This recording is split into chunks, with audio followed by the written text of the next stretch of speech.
Hi, welcome to our new series on AI.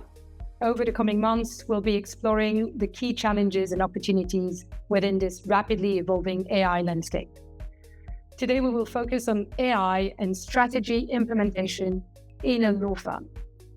My name is Sophie Goossens. I am a partner in our entertainment and media industry group, and my guests for this special topic are Dave Cunningham. Dave is Reed Smith's Chief Innovation Officer. Dave is exploring and evolving our maturity as a business and exploring how we apply AI, data, and technology to our business. My second guest is Robbins, Reed Smith's first Director of Applied AI. Rich heads up our AI and data science efforts. First questions for you, Dave. Can you describe how Reed Smith applies AI in a way that sets us apart in the market? Sure. Well, first, we've enjoyed working with you and the team in doing so. We've been building up our own internal ability to evaluate and build and guide systems, and working with our own legal delivery team, certainly including you and others, has been part of what I think sets us apart and helps us really understand what clients are looking for. So we've been quite progressive in doing so. We've been very thoughtful about our implementations, but extremely progressive about being engaged with every vendor that's relevant in this space. In fact, we really sit at the R&D table with every vendor that we believe is serious, and we're not only guiding their product and pushing their boundaries, but we're also doing early level testing to know when they bring out a feature, is it really something that's useful to a firm like ours? And so we've really deeply engaged with the vendors. And then we're doing something that's quite unique in that instead of piloting different systems, AI over here and a software over there and data over here, we as a firm have agreed on 3 practices to say these are not only our earliest adopters, but it's a practice that's willing to receive every single type of change that we believe is worthwhile in a modern firm. And that's been hugely interesting to us because we had to qualify these practices to say, are you really ready to work together as a big team to receive these changes, to be good at change, and then to really help us understand where there's usefulness. Sometimes we're going to fail and back up. Sometimes we're going to learn a lot and evolve.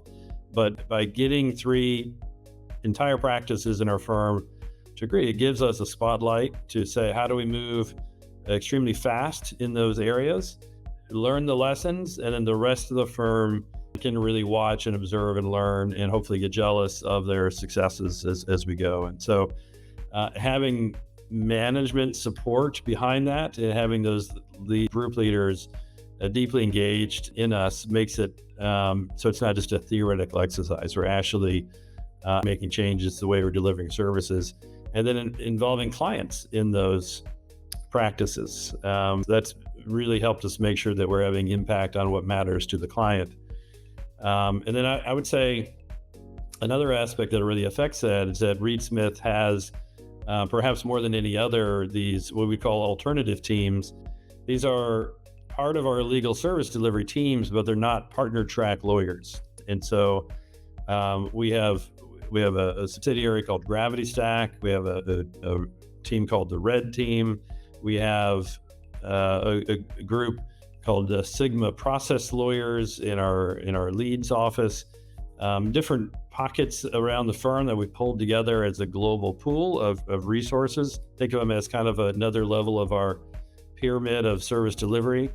And they are easy to train and eager to take up new technology. And so it gives us another component of partners, associate, and these alternative teams baked into our firm in a big way.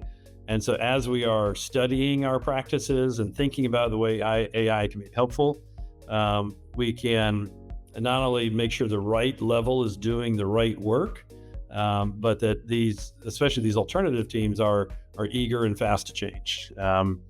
And then we've created an innovation lab.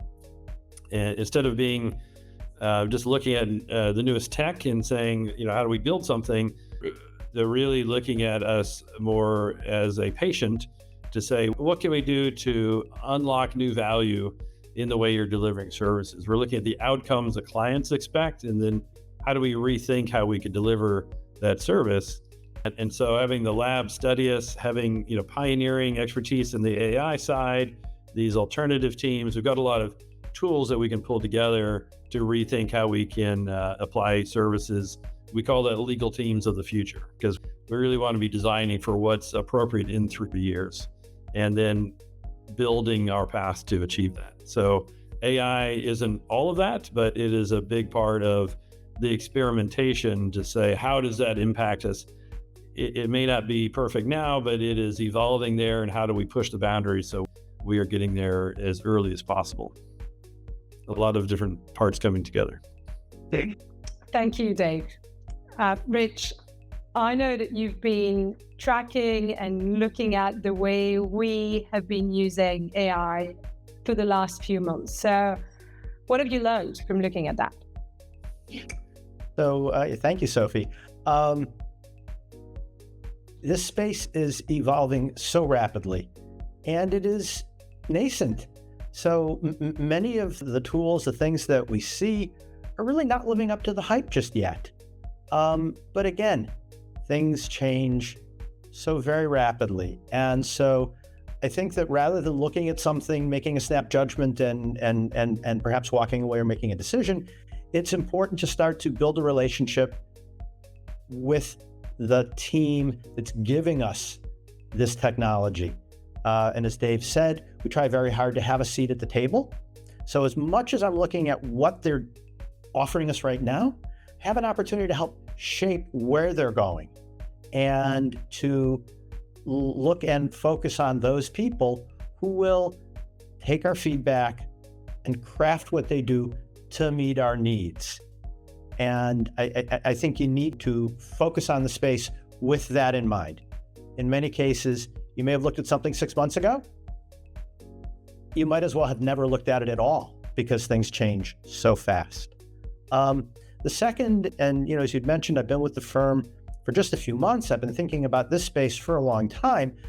But for so many of us, it is about, delivering that solution without thinking so much about how do we get a large number of lawyers and professional staff in the firm to make effective and responsible use. So we can look at a piece of technology and say, oh, that's really lovely. But then we can take a step back and say, how am I going to get a whole group of people to use it as intended and to get the results they want? That's hard. So that causes us to spend a lot more time thinking about just change management and education and working with the vendors to not only give us a solution, but to give us a solution that works the way we want to work. As I'm fond of saying, do you remember your Google training? And of course, you didn't have Google training. You picked it up and you used it. And for so many of the things that we use in our personal lives now, that's exactly what happens. We have to meet that same standard. Lastly, we need to focus more on the problems we're trying to solve than the technology at hand. So if I sit down with a vendor and they talk about all the neat technology and they get in the weeds, that's fine. But what really excites me is when I sit down with someone and they say, we're here to solve the problem of, a lawyer who's doing contracts inside a large law firm, and our mission is to help that person get their job done. It's not focused on the technology. It's focused on the user. The customer is the hero. The problem is the mission. When we see that resonates wildly. And it does resonate with me as a user of AI and one of the persons in the firm that has been experimenting with lots of the tools and finding ways of using them in my daily practice. It's been lots of fun. It's been impressive at times. It's been frustrating at other times. But in the grand scheme of things, I can really see how my practice is evolving, and I can see new habits forming almost on a daily basis. And I can see what I have gained from using these tools and the potential that I may gain in the future. But can you tell us in what ways you believe that our clients will gain from this use of AI? Sure. I think that this use of AI will let us deliver greater value to the clients. It's not just about price, it is about value. I think we can use this technology to be more thorough. We have the ability now to cover more ground, to do perhaps more of what we really wanted and hoped we could do that just wasn't practical before. And the other thing is, if we take away the mundane, the routine, the areas where our lawyers really weren't adding that much value, but let our lawyers spend their time to focus on what they do best, I think we'll get better outcomes and have more engaged and effective lawyers. And I think all of that on balance will redound to the benefit of the clients. And we, we're learning. And so we've really wanted to learn with our clients. And so we have meetings quite frequently, Rich and I and others, with people in the legal departments that are trying to answer these same questions. And, we help share what we've learned. But I think more importantly, we're inviting them to be part of the journey with us. And so, it's sharing our use cases, but then also establishing our lab so that we can actually have clients be a part of not only the question and answer process of, what do they see down the road, but also using our tools and figuring out not just how do we use AI, but how do we use AI together, we think is really critical. We see the future of AI as being collaborative rather than one party and then you email your results over to the other. And so designing those outcomes and the roles that we have as we work together is a really key part. We call it legal teams of the future. And so we're trying to design for 3 years from now, and then making sure that we are creating the changes that are necessary now so we're good at them in 3 years, that we're not reacting. We want to be really driving the market rather than just reacting to it. And so I think the closeness by engaging our clients will not only set us apart, but help us learn what matters to the clients. And then we can really be ready to help us grow up and then, the clients doing it with us rather than two separate ecosystems, basically. So it's a very important part of our process. Thank you so much for these insights and inspiring conversation. I look forward to being part of the legal team of the future. Sounds great.